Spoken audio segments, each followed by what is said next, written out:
তো বন্ধুরা অনলাইন থেকে দেখো কতগুলো পার্সেল এসেছে। তো চলো দেখি কী কী পার্সেল আমি পারচেস করেছি অনলাইন থেকে।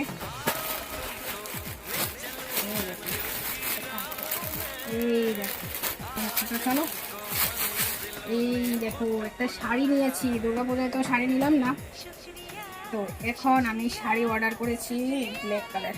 ঠিক আছে, এটা একটা জামদানি শাড়ি, দেখা যাচ্ছে।